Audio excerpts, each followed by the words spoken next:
आज हम श्रीमद् भागवत कथा के प्रथम स्कंध भाग 4 सृष्टि की रचना और हरि की माया की कथा सुनाएंगे। राधे राधे मेरे प्यारे भक्तों, हरि ओम।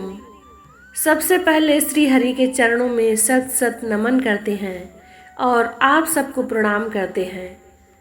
पिछली कथा में हमने सुना कि सूकदेव जी ने राजा परीक्षित को भक्ति का पहला मंत्र सिखाया। श्री हरि का नाम जपो तो मृत्यु का डर हमेशा के लिए भाग जाएगा। आज हम उस पावन पल में पहुंचते हैं जब सूकदेव जी ने सृष्टि की रचना की कहानी सुनाई और श्री हरि की माया का राज खोला। तो मेरे प्यारे दोस्तों, श्री हरि का नाम मन में बसाओ और इस भक्ति की गंगा में डुबकी लगाओ। तो प्रेम से बोलो राधे राधे।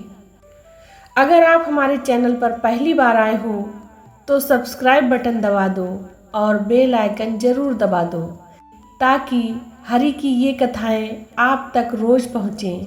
अब चलो कथा में डूब जाएं। सूकदेव जी ने राजा से कहा, हे राजन, जब कुछ भी न था, न सूरज की रोशनी, न चांद की चांदनी, न तारे टिमटिमाते थे, न धरती थी, न आसमान, तब सिर्फ श्री हरि थे, वो परमात्मा जो न कभी शुरू हुए न कभी खत्म होंगे। सूकदेव जी बोले, हरि ने अपनी माया जगाई, उस माया से ब्रह्मा जी का जन्म हुआ। ब्रह्मा जी ने हरि की कृपा से चारों वेदों का ज्ञान पाया और सृष्टि रचने लगे। दोस्तों, ये सारी दुनिया हरि की लीला है। जैसे कोई चित्रकार अपने रंगों से खूबसूरत तस्वीर बनाता है, वैसे ही श्री हरि अपनी माया से ये सृष्टि रचते हैं और फिर उसे अपने में समेट लेते हैं। यही है हरि की माया का कमाल। तो सुनो मेरे प्यारे दोस्तों, एक ऐसी कहानी जो तुम्हारे मन को हरि के रंग में रंग देगी। गंगा किनारे एक गांव में श्यामू नाम का एक किसान रहता था। श्यामू के पास बस एक छोटा सा खेत था और जिंदगी मुश्किलों से भरी थी, मगर उसका दिल श्री हरि की भक्ति में डूबा रहता था। हर सुबह वो खेत में काम शुरू करने से पहले अपनी छोटी सी हरि की मूर्ति को प्रणाम करता और भजन गाता, राधे गोविंद गोविंद गोविंद, मेरे मन में बस जा हरि सांवरे। एक दिन गांव में खबर आई कि सूकदेव जी गंगा किनारे भागवत कथा सुना रहे हैं। श्यामू का मन उछल पड़ा। उसने सोचा, हे हरि, बस एक बार तुम्हारी कथा सुन लूं, मेरा जीवन धन्य हो जाएगा। मगर मुसीबत ये थी कि गांव के साहूकार ने श्यामू को कर्ज दे रखा था। साहूकार ने धमकाया, श्यामू, अगर तू कथा सुनने गया तो तेरा खेत छीन लूँगा और तुझे गांव से निकाल दूँगा। श्यामू ने हरि का नाम लिया और बोला, हे ठाकुर जी, तुम मेरी लाज रखना। उसने अपनी पत्नी और बच्चों से कहा, तुम चिंता मत करो, श्री हरि सब ठीक करेंगे। रात के अंधेरे में वो चुपके से गंगा के किनारे कथा मंडप की ओर चल पड़ा। रास्ते में भयंकर तूफान आया, बारिश ने रास्ता डुबो दिए और जंगल में भेड़ियों की आवाज़ें गूंजने लगीं। श्यामू का दिल डर से कांपने लगा, मगर उसने श्री हरि का नाम जपना नहीं छोड़ा। वो बोला, हे हरि, तूने मुझे बुलाया है, मैं ज़रूर आऊँगा। तभी मेरे दोस्तों, हरि ने एक चमत्कार दिखाया। अंधेरे जंगल में एक नीला प्रकाश चमका, जैसे श्री हरि की बांसुरी की धुन हवा में गूंज रही हो। श्यामू को लगा जैसे कोई उसे रास्ता दिखा रहा है।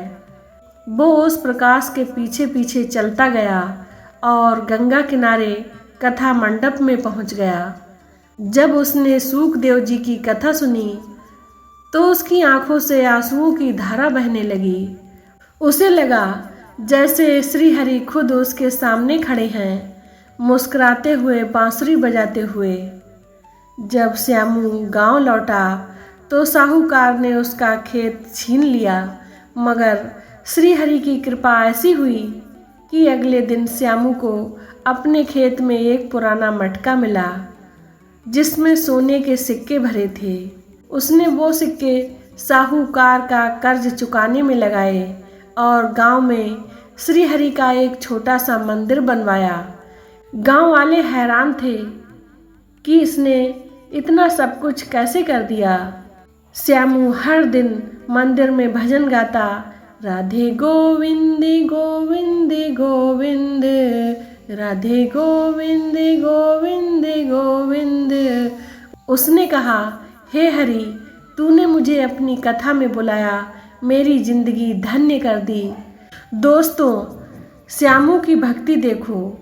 उसने तूफान में, डर में, साहूकार की धमकी में उसने हरि का नाम नहीं छोड़ा और श्री हरि ने उसे अपनी गोद में बिठा लिया। यही है सच्ची भक्ति की ताकत। शुकदेव जी ने राजा से कहा, हे राजन, ब्रह्मा जी ने पहले 4 ऋषि बनाए, सनत, सनंदन, सनातन और सनत कुमार। ये चारों हरि के सच्चे भक्त थे जिनका मन सदा भक्ति में डूबा रहता। मगर ब्रह्मा जी ने देखा कि सृष्टि आगे नहीं बढ़ रही क्योंकि ये ऋषि तो बैरागी थे।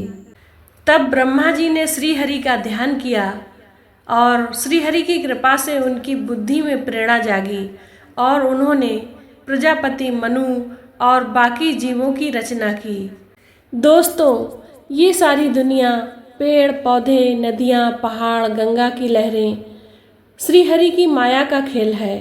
वो हर चीज में बसते हैं, मगर हमारी आंखों पर माया का पर्दा है, इसलिए कुछ भी दिखाई नहीं देता। राजा परीक्षित ने पूछा, गुरुजी, अगर ये सृष्टि श्री हरि की माया है तो हम इस माया से कैसे मुक्त हों? शुकदेव जी ने मुस्कुराते हुए कहा, हे राजन, माया से मुक्ति का एकमात्र रास्ता है जब तुम अपने मन, वचन और कर्म को श्री हरि को समर्पित कर दोगे तो माया तुम्हारा कुछ नहीं बिगाड़ सकती।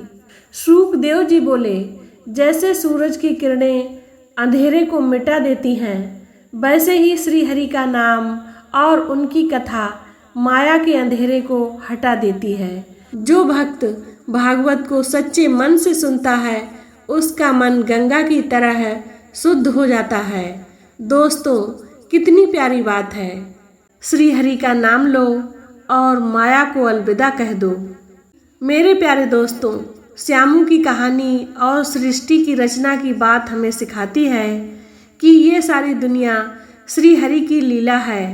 हमारा जन्म हुआ है तो सिर्फ श्री हरि की भक्ति के लिए। श्यामू ने तूफान में, साहूकार की धमकी में हरि का नाम लिया और श्री हरि ने उसे चमत्कार दिखाया। सोचो दोस्तों, तुम इस दुनिया में क्यों आए हो? भागवत कहती है, श्री हरि की भक्ति करो, हर पल को उनके रंग में रंग दो। जैसे श्यामू ने श्री हरि पर भरोसा रखा, तुम भी रखो। दोस्तों, श्री हरि की कृपा से आज हमने ये पवित्र कथा सुनी। अगर तुम्हारा मन भक्ति में डूब गया हो तो इस वीडियो को लाइक करो, अपनों के साथ शेयर करो और चैनल को सब्सक्राइब कर लो। कमेंट में ज़रूर बताओ इस कथा से तुम्हें क्या सीख मिली। कभी श्री हरि की भक्ति में कोई मुश्किल आई तो आपने कैसे पार की? आपकी बात हमारे लिए अनमोल है। अंत में एक बार फिर से श्री हरि का नाम लो। हरि ओम, राधे राधे। अगली कथा में हम सुनेंगे श्री हरि की अवतार लीलाएं और कपिल मुनि के उपदेश। तब तक श्री हरि की भक्ति में डूबे रहो।